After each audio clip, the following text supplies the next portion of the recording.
Hey everyone, it's 10, and I want to talk to you all about what I've discovered by exploring Glamour Magic under the guide of Azazel, and what Glamour Magic has meant to me so far as a young black magician and just a cultist in general.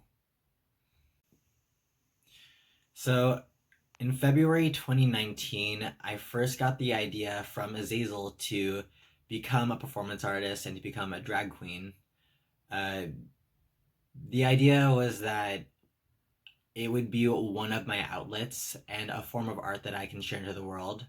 A way that I can sort of ventilate what's going on with me in a way that people can sort of skirt around and understand if they decide to really absorb the material of what's going on. Uh, Ever since I started, I've been doing shows at least once a month, up to two times or three times in a week. It really fluctuates, but each time I do it, there's always something that I want to communicate, a sort of emotion that is inside of me that I want to get out there. A lot of what I do is what I would consider to be monster drag or horror drag. It's a sort of alternative style to what's mainstream. Like, I think that a lot of drag queens and drag artists want to be the imitation of a pop star, and there's nothing wrong with that because some people do have that diva energy within them, and it suits them. But my style of drag sort of it went in a completely different direction. One of the unique things about my drag is that I paint my face to look more like a doll. Like specifically, more specifically, I accentuate the ventriloquist lines between under my lips, rather.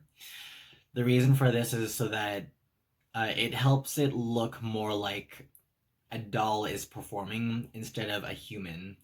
I think that a large part of drag is to be hyper realistic or to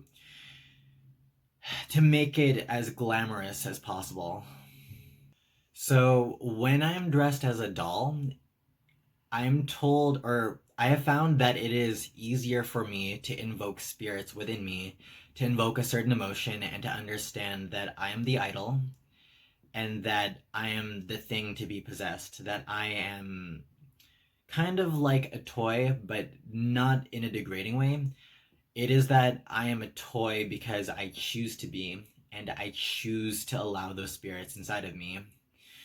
Uh, you could say that a lot of inspiration does come from horror movies or the idea that spirits can inhabit objects, in which case I become the object through my abilities with glamour and through basically changing my personal aesthetic and my face, like the contouring, the colors that I use to make drawing out a make drawing out a specific spirit a little bit easier.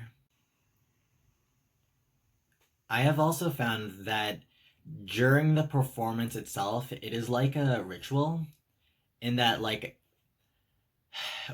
I can plan as many things that I would like and I can have an idea of how things are supposed to happen, but things are going to happen in the performance as they do, and I have to sort of adjust and adapt.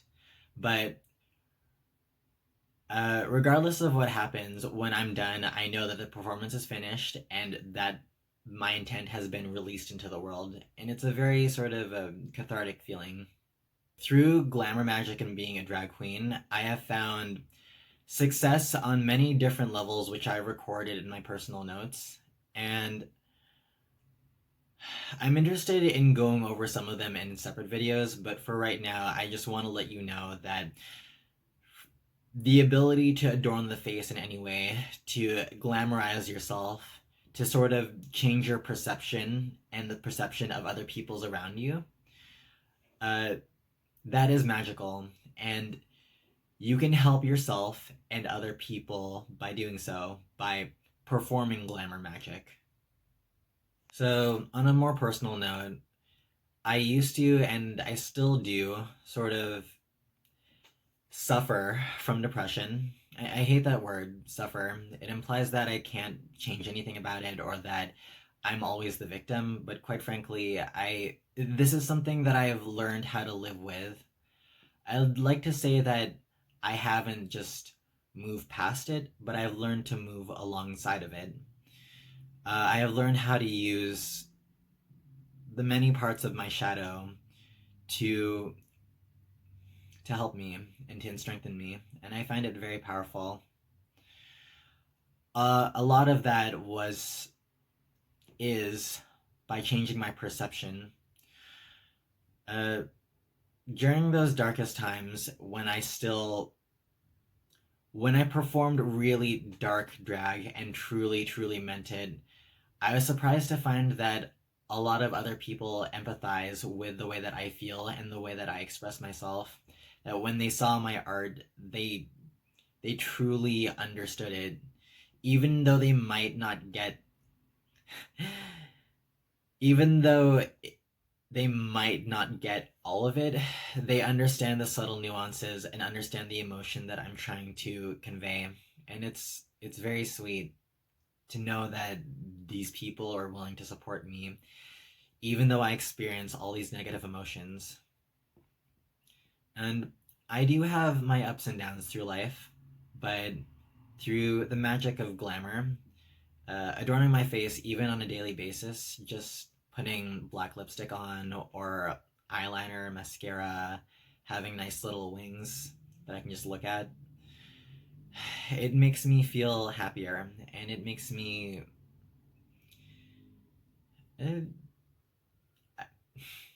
I don't want to say that I'm not beautiful without it because I think I'm beautiful right now, but I think that there is something that can really enhance your natural properties if you choose to go down the road of glamour. So that's everything I wanted to talk to you about in this video. Until next time, take care.